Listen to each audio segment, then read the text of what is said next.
That's it. I'm going fishing. Hey, it's Janelle Waz, and welcome back to another episode of Waz Reviews. There's nothing like the peace and quiet of nature while fishing. The rushing water, the sound of a fishing pole casting out, the nibble of a fish taking the bait, the swearing and throwing of the controller as the fish breaks the line. Damn it, how do you keep doing this to me? This is Real Fishing 2. Now, I'm a big fan of the farming video game series Harvest Moon, and even a related game called River King: A Wonderful Journey. So when I happened upon Real Fishing, a fishing game that was also developed by Victor Interactive and localized by Natsume, and that it used glorious FMV, I was interested. And then to find out there's a sequel and that it also used FMV, I was like, oh heck yes.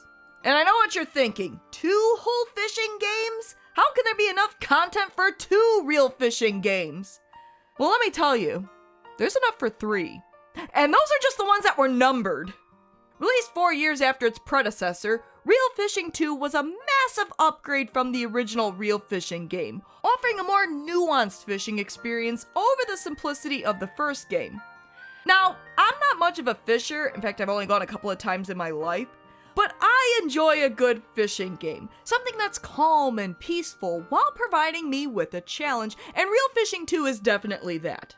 So get your tackle and let's get back to fishing with an even realer fishing experience in Real Fishing 2. Are they biting? Small fries. Throw them back. But before I go further, thanks for checking out my video. Make sure you like and subscribe for more of my Star Trek, video game, and other miscellaneous content. Keep those hailing frequencies open on the other social media sites, and a big thank you to my channel members for supporting the channel. If you'd like to buy me a cup of tea and support my work, consider joining up on my channel. Be great to have you aboard. On a menu on a lovely lakeside backdrop, we're given 4 different options: free, season, tutorial, and options. Options is pretty much self-explanatory, except that you can enable depth and drag, which are gameplay features that I hardly ever used. It's basically if you want more control over your fishing during the game, but I didn't really do much with them. I mainly kept them on auto, so don't sweat it if you do as well. Tutorial is a much needed feature and has step-by-step videos for the basic gameplay mechanics: casting, setting the hook, and reeling in. While they're not interactive segments, they're enough to give you a quick rundown of how the game works. They can be a little vague just because each fish is different and that's the whole point of the game, but I'm happy to see this as a part of the game's menu and not something I have to flip through the manual for. The bulk of the game is in season, where you fish to unlock different areas, and free is the free play mode where you can fish in areas you've already unlocked in the main game. And upon starting up a new game in season after entering your name, you make your first entrance into the Aqua Lodge. That's right, we've upgraded from the single Aqua Room from the first game to a 3-roomed Aqua Lodge, made up of the Stock Room, which stores the different rods, reels, and rigs you unlock throughout the game, the Tank Room with its 3 different tanks to display your selected catches in, and Around the Desk, which has your fishing notebook to select a fishing spot, check stats and info on the fish you've caught, and save your game, a magazine for seasonal fishing tips, and a calendar. Oh, and you can also look at the different flies and lures you've collected in the game, but they don't really do much. Now, if you're wondering why I haven't talked about the game's plot yet, that's because there isn't one. Where the first game has you on a quest to become the master fisherman, or the third game which has you reconnecting with a childhood friend, Real Fishing 2 is just going out there and fishing.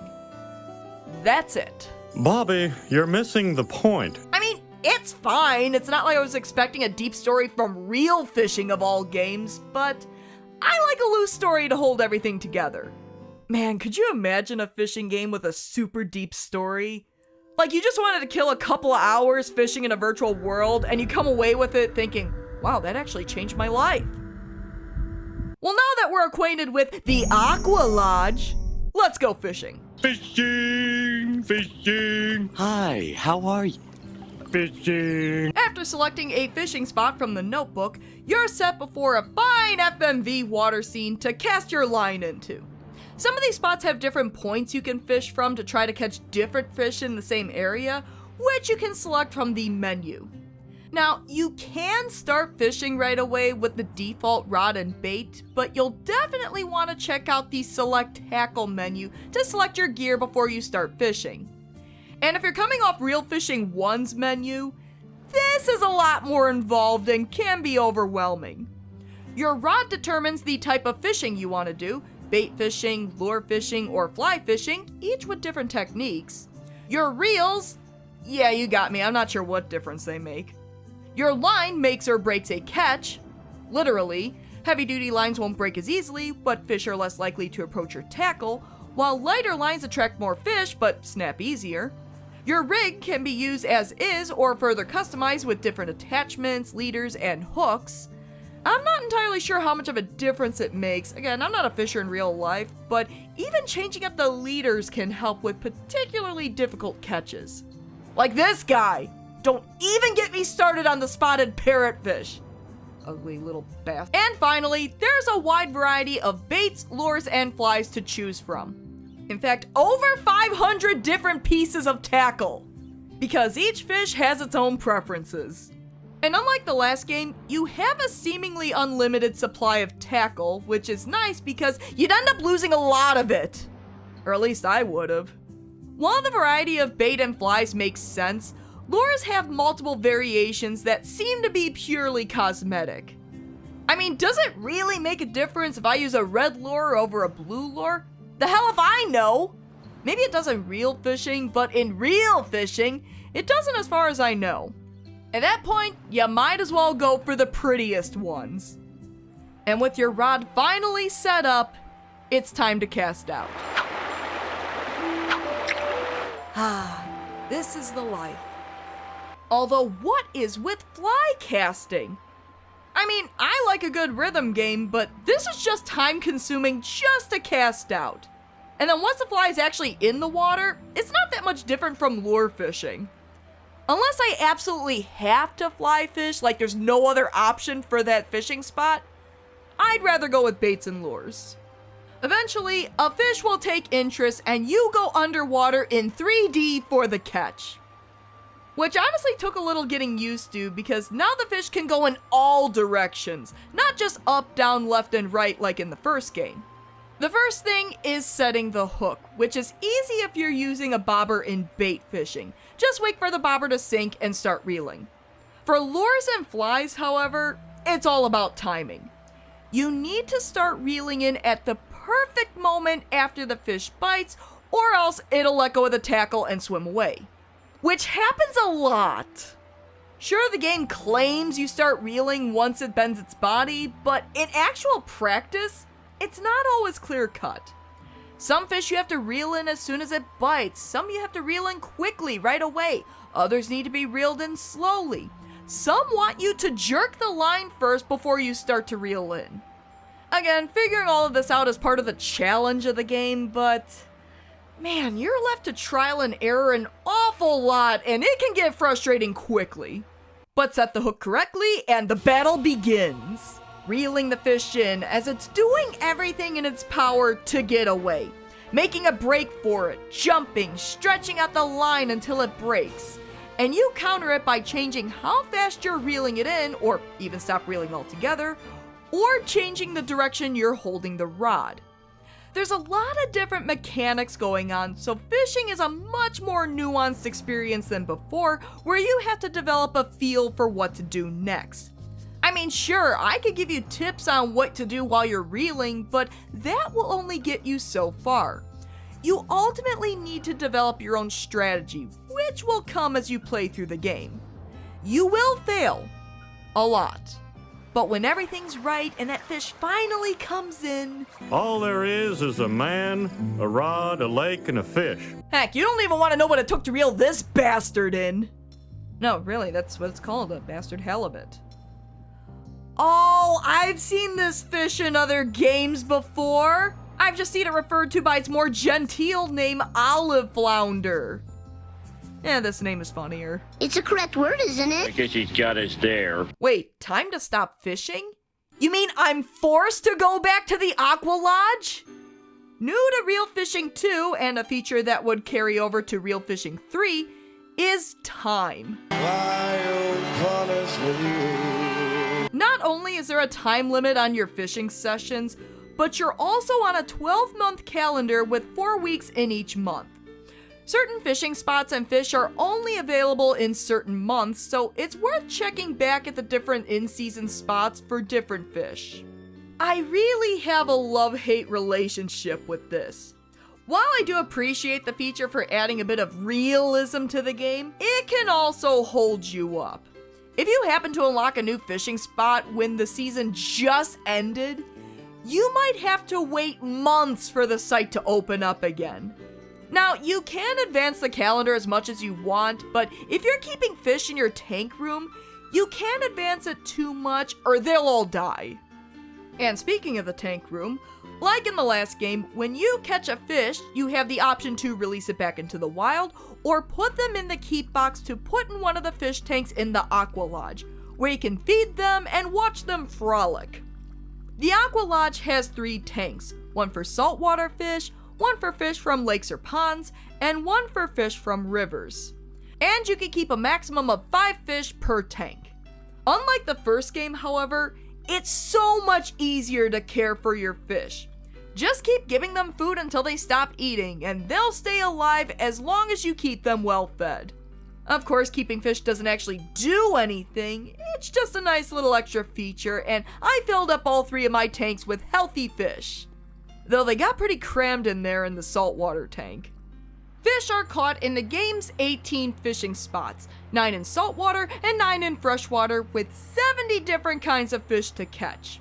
Each spot has a requirement to complete before you can unlock the next one, usually catching a certain number of fish or catching 1 fish of a certain size. While the game does give you hints on what you're supposed to do in each stage, the manual provides a full diagram of the different requirements. Holy crap, what the hell am I looking at? I mean, I guess you can unlock later freshwater stages if you play through enough saltwater stages and vice versa? Yeah, this is confusing. I mostly played the stages as I unlocked them. Heck, the manual's description for trout fishing isn't even accurate.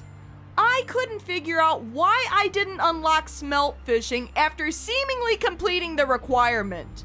I thought I screwed up my save file somehow. As it turns out, you actually have to catch 3 of each type of fish. Well, okay, I'm already way ahead on brook and rainbow trout. I just need a couple more brown trout and sockeye salmon. But I almost had a heart attack over this. I had put in about maybe 40 hours into this game at this point. You don't want to realize you screwed up your save file at that point. Your starting stages are variety ocean fishing, obviously a saltwater stage, and carp fishing, a freshwater stage, both with pretty easy requirements. Catch 12 different kinds of ocean fish, and catch 1 carp about a foot long. Easy as shooting fish in a barrel. Ooh, bad analogy. In addition to bait, lure, and fly fishing, there's a separate stage for trolling. No, not the Twitter kind. It's a pretty simple stage where you don't even cast out. Just set up your tackle and wait until something bites. I mean, look at this 700-pounder! Oh, I can't put it in my tank. What? There's plenty of room. Just squeeze in, everybody. There are some really nice atmospheric stages in this game, which is one of the reasons why I love it so much. The nice, calming sounds of nature paired with a rushing river or peaceful pond is the kind of chill game I look for when life gets hectic. I miss the peace of fishing. Even though the Sakura Trout stage can be tough, those fish are definitely fighters. I almost don't mind because of how peaceful the stage is. And sure, the GT or Giant Trevally stage can come off as a little corny with its music, but the tropical setting was just the kind of thing I needed this winter. Don't judge me.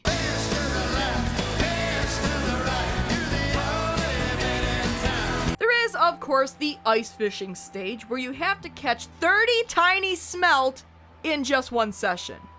You practically have to catch multiples in order to reach the requirement. Not gonna lie though, fishing up multiples is pretty satisfying. Full catch, baby! But of course, there's also the more frustrating stages. The inshore summer fishing stage? Oh sure, it has a lovely song playing in the background, it's nice and bright, and there's plenty of colorful fish that are super hard to hook and constantly snap your line. Especially this little... The spotted parrotfish has to be one of the most annoying fish in this game. Not only because they're kinda rare and they're a requirement, but because they're super strong and snap your lines easily. Hell, after catching one of these things and clearing the stage, I practically wanted to throw a party! I am the champion. I am the champion. Well, it's going in the tank anyways.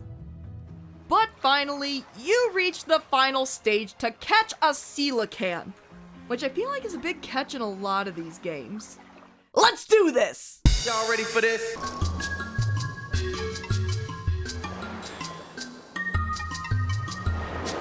Yep, this is pretty much the entire stage.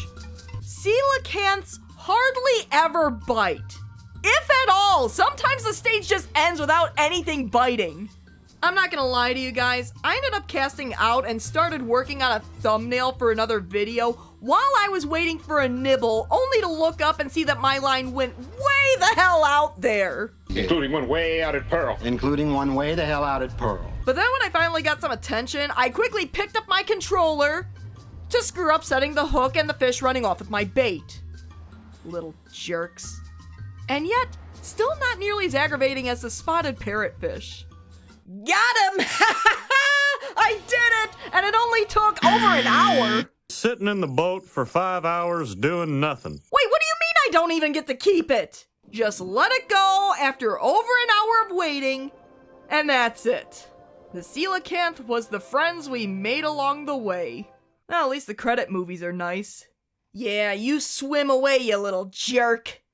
Should be putting that fish in my tank. But the new main menu music is pretty sweet, so there's that. Now, there is a bonus stage called Panda Lake, which you can only play in free play, and you have to catch all 70 fish to unlock it. Now, I'm not normally a completionist. If I can get to the ending of a game, that's usually enough for me. I don't need to unlock everything, especially if I'm ready to move on. Oh, I only have to catch 6 more fish? Alright. Actually, cleaning up the last couple of fish wasn't too difficult, except for the squilla! And it's not even a fish! It's not actually a hard catch, heck, it doesn't even fight back on you. But it's apparently kind of rare, and I wasted a lot of time trying to find one. He tasks me, and I shall have him. I'll chase him round the moons of Nibia. Alright, it's Panda Lake time! You know what? I ain't even mad. In fact, it's kinda cute. It's a silly cartoon lake full of quirky cartoon fish that you can catch with silly cartoon bait, and I'm all here for it. It's a cute way to end the game with some quirky humor. Oh, wow, that's kinda dark. But look at that cute panda over there! And that's Real Fishing 2, and it's better than the first game in almost every way. I like how choosing your tackle is a more nuanced experience, giving you the sense that your choice in tackle matters, even though admittedly, it can be a little overwhelming to newcomers at first. The calendar system, however, is a double-edged sword. While it makes catching fish at different times of the year more interesting, it can still easily hold you back for months if you just miss the season. Advancing time does work, but if you're keeping fish, it can be tedious advancing the clock when you need it and feeding your fish so they don't die. Real Fishing 2 might not be for everyone, but I enjoyed my time with it and found it to be an engaging experience without sacrificing its relaxing atmosphere. Yes, even with the more frustrating moments. If you like the fishing genre, it's definitely worth checking out. And if you're new to the genre, well, there might be a little bit of a learning curve, but I think there's something in it for you as well. I'd even say you're in for a real good time. So what about you? Have you played Real Fishing 2? Did you love it? Did you hate it? Have you played the first game, and how does it compare to the sequel? Did you prefer the simple gameplay of the first game or the more nuanced gameplay of the second? And what are some of your favorite games with fishing? Be they fishing games or just games that feature a fishing mechanic? Please leave comments below and discuss. As always, thanks for tuning in to another episode of Waz Reviews. If you like what you see, why not give my video a like and subscribe to my channel? Tell your friends. Until next time. And the icing on the cake is when God smiles on you and you hook one.